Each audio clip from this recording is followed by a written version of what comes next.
दोस्तों आज की इस वीडियो में आपका बहुत बहुत स्वागत है।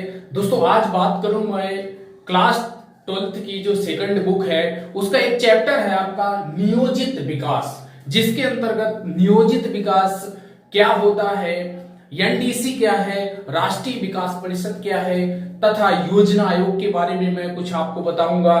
पंचवर्षीय योजनाएं क्या थी इनके बारे में कुछ थोड़ा सा डिस्कशन करूंगा और आपको बताऊंगा नीति आयोग के बारे में। इसलिए दोस्तों पूरा वीडियो बहुत ध्यान से देखिए और समझने की कोशिश कीजिए। तो चलिए बात करते हैं नियोजित विकास क्या होता है। तो जो उपलब्ध संसाधन होते हैं, नियोजित विकास क्या होता है, जो देश के अंदर उपलब्ध संसाधन होते हैं उनका सर्वोत्तम प्रयोग, जो सर्वोत्तम प्रयोग के लिए भविष्य की योजनाएं बनाना, भविष्य के लिए योजना बनाना ही नियोजित विकास कहलाता है। इसके लिए दोस्तों नियोजित विकास के लिए राष्ट्रीय विकास परिषद एनडीसी और पहले नीति आयोग के पहले योजना आयोग था जो कि भविष्य के लिए योजनाएं बनाता था।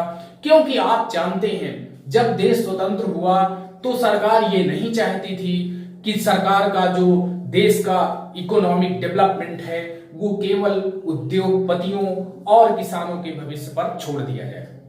इसके लिए सरकार ने क्या किया कि जो विकास का मॉडल होता है, आप जानते हैं दो तरह का विकास का मॉडल होता है। प्रथम विकास का मॉडल होता है जिसे हम कहते हैं उदारवादी या पूंजीवादी मॉडल, जिसमें निजी कंपनियों, निजी क्षेत्र को बढ़ावा दिया जाता है। और दूसरा होता है समाजवादी, जिसमें आप देखते हैं कि सरकारी कंपनियों को महत्व दिया जाता है। लेकिन चूंकि भारत की ऐसी कंडीशन थी, उस कंडीशन के अनुसार भारत ने मिश्रित अर्थव्यवस्था को चुना। भारत की जो अर्थव्यवस्था है वह एक मिश्रित अर्थव्यवस्था है, ना तो वो पूर्णतः समाजवादी अर्थव्यवस्था है और ना ही पूर्णतः उदारवादी या निजी अर्थव्यवस्था है, बल्कि दोनों का समन्वय, दोनों का मिश्रण दिखता है। इसलिए भारत की अर्थव्यवस्था को मिश्रित अर्थव्यवस्था कहा जाता है। अब चलिए दोस्तों बात करते हैं एनडीसी की, राष्ट्रीय विकास परिषद, नेशनल डेवलपमेंट काउंसिल की बात करते हैं। तो इसकी स्थापना हुई दोस्तों 6 अगस्त 1952 को, जो कि केसी नियोगी समिति की संस्तुति के आधार पर इसकी स्थापना 6 अगस्त 1952 को इसकी स्थापना की गई। अध्यक्ष इसके एक अध्यक्ष होता था, सचिव होता था और योजना आयोग के सदस्य होते थे। प्रारंभ में सदस्यों की अगर बात करें तो राज्यों के केवल मुख्यमंत्री होते थे।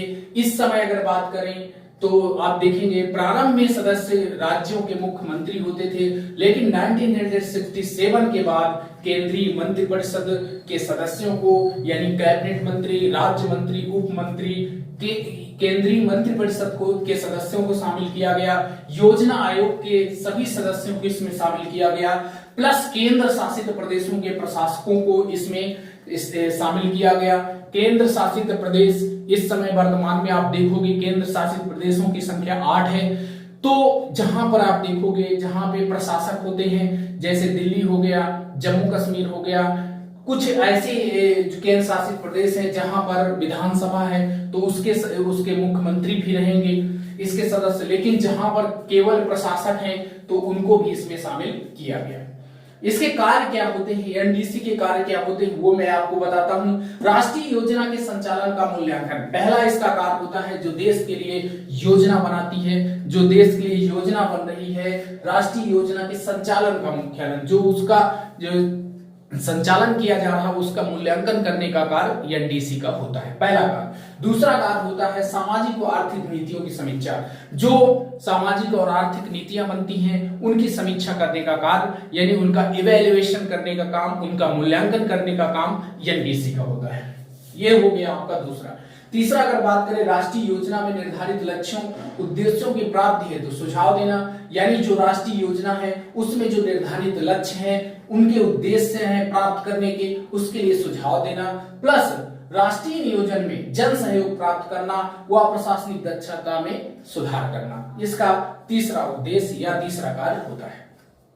आवश्यक परियोजना का सुझाव व राष्ट्रीय विकास संसाधनों का निर्माण करना, इसका चौथा उद्देश्य होता है, चौथा कार्य होता है। आवश्यक परियोजना का सुझाव, यानी जो आवश्यक परियोजनाएं हैं उनके लिए सुझाव देना, व राष्ट्रीय विकास संसाधनों का निर्माण करना, इसका चौथा उद्देश्य। एनडीसी की स्वीकृति के बाद ही योजना आयोग द्वारा निर्मित योजना का प्रकाशन किया जाता है। यानी योजना आयोग जो कि अब इस समय इतिहास का विषय बन गया है। योजना आयोग जिसको मोदी सरकार ने 1 जनवरी 1950 के 1 जनवरी 2015 के बाद जिसे खत्म कर दिया, अब वो इतिहास का विषय है। लेकिन इसके पहले की अगर बात करें तो एनडीसी की स्वीकृति के बाद ही योजना आयोग द्वारा योजनाओं की स्वीकृति मिलती थी। इसके बाद ही योजना आयोग क्या करता था, योजना आयोग इन निर्मित योजनाओं का प्रकाशन करता था। एनडीसी की स्वीकृति के बाद योजना आयोग ही क्या करता था, योजना आयोग इन निर्मित योजनाओं का प्रकाशन करता था। ये तो बात हो गई दोस्तों राष्ट्रीय विकास परिषद की, नेशनल डेवलपमेंट काउंसिल की बात हो गई। अब बात करते हैं दोस्तों योजना आयोग की। चूंकि नीति आयोग पढ़ने के पहले आपको योजना आयोग के बारे में जानना जरूरी है। तो योजना आयोग की स्थापना आप देखोगे केसी नियोगी समिति जो 1946 में बनी थी, इसकी संस्तुति पर 15 मार्च 1950 को इसका गठन किया गया। अध्यक्ष इसके प्रधानमंत्री प्लस एक उपाध्यक्ष होता, 3 पूर्णकालिक सदस्य होते थे, पूर्णकालिक परमानेंट मेंबर होते थे, 3 अंशकालिक सदस्य थे। प्रथम में जो अध्यक्ष थे पंडित जवाहरलाल नेहरू, जो कि भारत के प्रथम प्रधानमंत्री थे। जो भी अध्यक्ष होता है वो इसका पदेन अध्यक्ष होता था। जो भी प्रधानमंत्री होता था वो इसका पदेन अध्यक्ष होता था। आप जानते हैं भारत के प्रथम प्रधानमंत्री पंडित जवाहरलाल नेहरू थे, इसलिए प्रथम अध्यक्ष पंडित जवाहरलाल नेहरू थे। इसके बाद आप देखोगे नरेंद्र मोदी, जो कि चूंकि इसको क्या है, नीति आयोग 1 जनवरी 2015 को नीति आयोग बन गया और योजना आयोग खत्म हो गया। तो अंतिम अगर कहा जाए, अंतिम इसके अध्यक्ष, योजना आयोग के अंतिम अध्यक्ष थे नरेंद्र मोदी। और उपाध्यक्ष की अगर बात करें तो प्रथम इसके जो उपाध्यक्ष थे गुलजारी लाल नंदा थे और अंतिम इसके थे मोंटेग सिंह अहलूवालिया इसके उपाध्यक्ष, अंतिम उपाध्यक्ष थे। अब बात करते हैं दोस्तों नीति आयोग की। नीति आयोग, योजना आयोग के स्थान पर नीति आयोग का निर्माण किया गया, गठन किया गया। 1 जनवरी 2015 को अस्तित्व में आया। जब 2014 में प्रधानमंत्री नरेंद्र मोदी लाल किले की प्राचीर से जब उन्होंने भाषण दिया तो उन्होंने कहा योजना आयोग के स्थान पर हम नीति आयोग का गठन करेंगे। नीति का फुल फॉर्म होता है national institution for transforming India, Hindi में इसे कहेंगे राष्ट्रीय भारत परिवर्तन संस्थान। ये एक प्रधानमंत्री की अध्यक्षता में एक थिंक टैंक के रूप में काम करेगा और इसके अध्यक्ष प्रधानमंत्री होते हैं। उपाध्यक्ष इसके प्रथम अध्यक्ष अरविंद परगड़िया थे, वर्तमान में इसके अध्यक्ष राजीव कुमार हैं। इसके 2 मुख्य कार्यकारी अधिकारी भी होते हैं, यानी प्रधान अध्यक्ष जो कि प्रधानमंत्री होता है, उपाध्यक्ष एक होता है और मुख्य कार्यकारी इसके अधिकारी होते हैं। तो इस तरह से नीति आयोग काम करता है। और अगर बात करें कि पंचवर्षीय योजनाओं की थोड़ा बात कर लेते हैं, तो जब योजना आयोग था तब योजना आयोग 5 वर्षों के लिए एक प्लान जारी करता था जिसे हम कहते थे पंचवर्षीय 5 इयर्स प्लान कहते थे।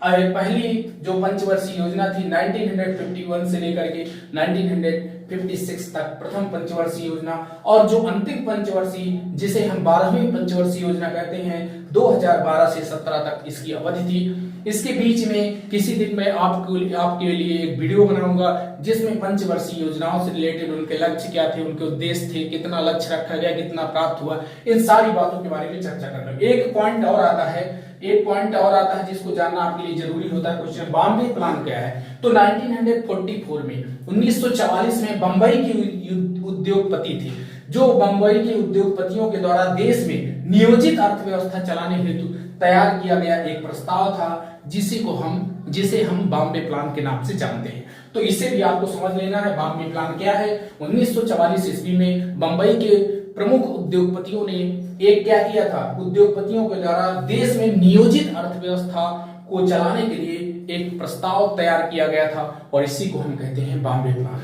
दोस्तों विकास के मॉडल की बात करें, मैंने बताया कि उदारवादी या पूंजीवादी विकास का मॉडल और दूसरा होता है समाजवादी विकास का मॉडल। तो ये कुछ पॉइंट थे नियोजित विकास चैप्टर के। तो आप इसे समझ लीजिए, एक दो बार वीडियो को देख लीजिए, अपनी बुक पढ़ लीजिए और इस तरह से आप इस चैप्टर को क्लियर कर लीजिए। दोस्तों वीडियो पसंद आया चैनल को सब्सक्राइब करिए और वीडियो को लाइक करिए। मिलते हैं अगले वीडियो में, तब तक के लिए नमस्कार।